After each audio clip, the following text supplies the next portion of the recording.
The next amendment on the roster is offered by the gentleman from Florida, Mr. Posey. The clerk will report Posey Amendment Number 78. Amendment, Go ahead. amendment to the amendment in the nature of a substitute to H.R. 8958 offered by Mr. Posey of Florida with Mr. Without objection, the amendment is considered as read, and the gentleman from Florida is recognized to explain the amendment. Thank you again, Chairman Lucas. And if I forgot to thank Congresswoman Sykes for assisting me on that last amendment, I apologize for that oversight for sure, because she's really helpful.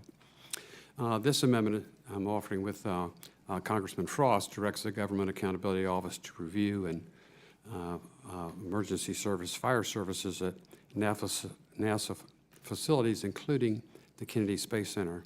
With an increase in launch cadences, we need to ensure that lives and property are safe. I'd like to yield to Representative Frost to say a few words in support of this amendment. Thank you, Representative Posey. The rebirth of Florida's Space Coast has been one of the most important recent developments in Central Florida. Thanks to NASA programs like Artemis and commercial space partnerships, the Kennedy Space Center has gone from kind of almost being dead after the end of the Space Shuttle program to now having a $4.7 billion impact on Central Florida's economy. The Kennedy Space Center also has a massive impact on the University of Central Florida, which is in my district. Actually, 30% of the Space Center's workforce are UCF Knights. UCF faculty fly research projects on commercial rockets, and the university is the #1 supplier of commercial space talent in the country.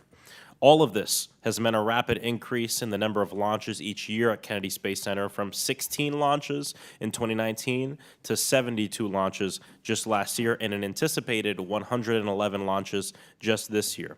At the same time, there has been a reduction of firefighters at the Space Center and the closure of one of its firehouses.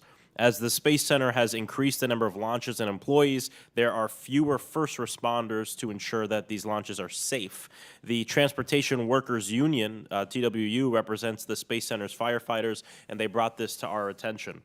Our amendment begins addressing this issue. It instructs the GAO to look at the current capabilities of the fire and emergency services at NASA launch and reentry facilities to see how the increasing number of launches may strain their effectiveness. I'm grateful to Representative Posey for his leadership on this very important amendment, and I'm proud to co-lead it and ask my colleagues to support this bipartisan effort. Thank you, and I yield back. Agreeing to Posey number 78, all in favor signify by saying aye.